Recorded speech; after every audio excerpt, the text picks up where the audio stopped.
they had that one song that was kind of cool, and then they sold 1 million records, and then they're just like... I don't think they give the music fans today enough credit for being savvy in what they want to hear and what they want to listen to, because, you know, even for me now, I mean, I may be from, you know, 80s was my time of being a kid and being out there at shows. But now, doing what I do, I realize that the records I listen to the most are ones that, you know, I don't want to take it out because every track is like better than the one before it. And a lot of times... It's not just a one-hit thing. Yeah, and a lot of times for me, my favorite records of all time are usually records that when I heard them the first time, I didn't like them because I didn't get them. Yeah. And what I found is records that you...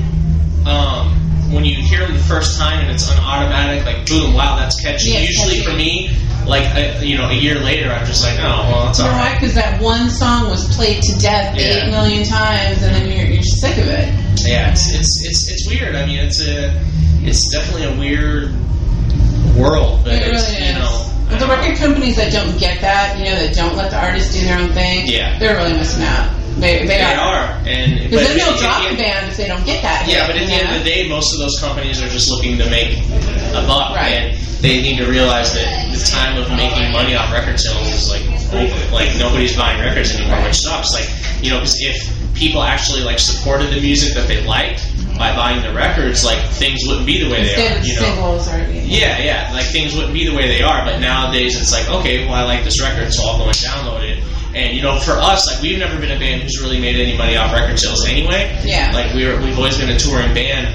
But, you know, for, you know, conversations like this, when we're talking about, like, you know, how the music industry is just, like, got things completely backwards, it's like, well, you know, if they weren't worried so much about, oh, my gosh, we have to do everything perfect in order to get this record even just to break even. Like, if you know, because like, I was talking to another friend in another band who's done really, really well, and he was saying that they just put out a new record and it did like a quarter of what the record before it did. However, their shows are bigger than they've ever been, so they're like, everyone has the record, it's just nobody's buying it. Exactly. So the record label's suffering, and in turn they're saying, well, your last record did way better than this record, so you need to do something like on the last record, where the band is saying, no, this record's better, the kids are coming out to the shows more and more, it's just nobody's actually paying for it.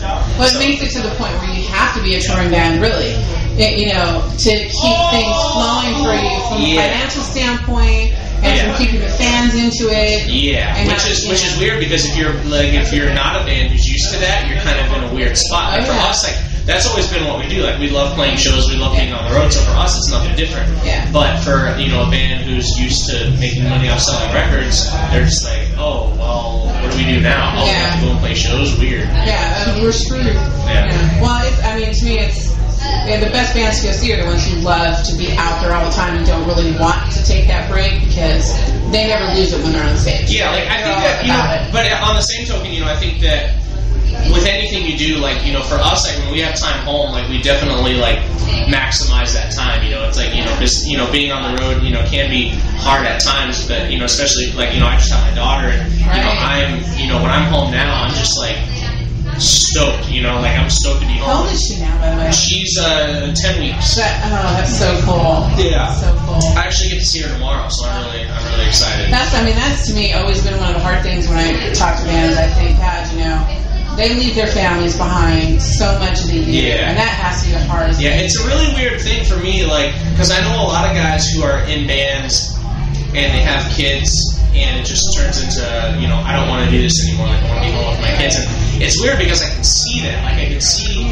you know, how that can be. But for me, I'm in this really weird spot where I'm, like, extremely stoked to be on the road on this hand, but I'm extremely bummed that I'm not able to see my daughter on this hand. And it's not like turning a hot and cold water on and getting warm water. I'm not in, like, this lukewarm phase where I'm like, okay, I'm kind of stoked to be here, but I'm kind of bummed to be at home. It's like, you're happy either way. But I'm also, like, bummed either way. It's a weird thing. It's a double edged. Yeah, it's really weird. It's an extreme on both ends. It's like, I'm super stoked to be here, but I'm also super bummed that I'm not at home. So it's like, it's hard to explain. Like, you know, when I walk out on stage, it's just like, this is like the most amazing thing ever. And I'm having the greatest time of my life.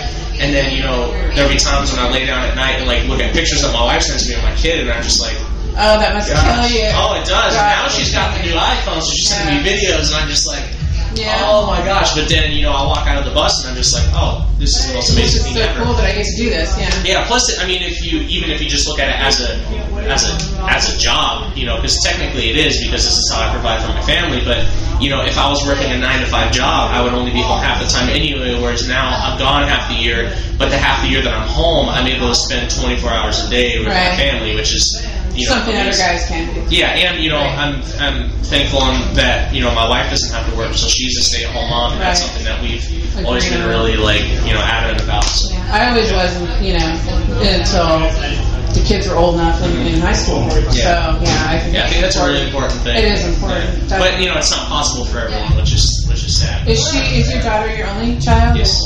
So, is there going to be a point where she's old enough that she can go on the road with you? Is that something she will be able to, but I don't know if she would want to / I would want her to, because it's such a hectic thing. Like, I think that there's a lot to be said about having like a stable home thing, with friends and school and all that stuff. And coming out on the road, it's a 24-hour a day, bed to bed at 4, waking up at 2 in the afternoon. It's just a whole a totally different world. Yeah, it's a whole different thing. So I don't know how much I would want her to actually be on the road. I'd love her to come out to shows as much as possible. I'm seeing her in Orlando, and then I'm seeing her again in Tampa, and then in Atlanta. So that'll be good. I get to hang out with her for 3 days. But as far as actually being on the road, I don't know anyone who in a band who has kids that the kids actually come out on tour. Even huge bands where they can even afford have their own bus. They still don't do it. The only one I think we ever knew was Family Force 5. Stolgo brought his son on the road with him for a short period, and then he ended up getting injured on the bus. So I think they were like, "No, we're not gonna do that." Yeah, it's weird. The only band I know is No Doubt right now has all their families out with them. They're doing a tour right now, but they're in a spot where when they're at home they have nannies anyway, so they have all their nannies out on the road. Each family has their own bus, so that's a good situation because then you can you can have your own schedule. It's nice if you can do that. If you can do that, right? Yeah. So. Well, so what's coming up then after work tour for you guys? And we're taking 3 months off after this because Tim and James are both having babies in October, and then we're doing a B Market headlining tour in November and December, and then we're taking the holidays off, and then we're doing a ton of international touring in 2010. Probably recording our new record. I'm guessing around July or August of next year. So. Well, that's cool. Something good to look forward to. Yeah. Definitely. Yeah. All right, so this is the part of the interview that we finish with where you get to ask me a question. I don't know if you remember that from earlier. Okay. Favorite and least favorite band you've ever interviewed? People-wise. People-wise. Yeah. Okay. This is a tough one. Okay. Favorite? Band where you're just like, man, that dude's really cool, and then the band where you're just like, I can't believe that. Well, yeah. I have one for that one, and he's here. Okay, well, we can do that one off the record. Yeah, we'll do that one off the record. Favorite's really tough because I get to talk to so many great people. I've always said that the nicest people I speak to are musicians. And so down to earth. But it was a real treat for me, I guess I would say, to interview 30 Seconds to Mars, Matt, the bassist, before he left the band, simply because Jared actually had a big thing to do with me getting into what I do. So it was kind of that was really neat for me. And he's so nice, Matt Wachter, that he just really down to earth and chill. And we had a really great talk, and it was really nice. I guess monumentally, what was exciting for me was talking to Dee Snider from Twisted Sister. Yeah, he's really cool. He's so cool, such a nice guy, and it was a great, personable, fun interview. We'll do the other one off the record, but I have an answer for you on that one. Sweet. So I figured out why that was today, and I'll let you know. All right, there we go. But thank you, Chris. I appreciate it. It's always a pleasure.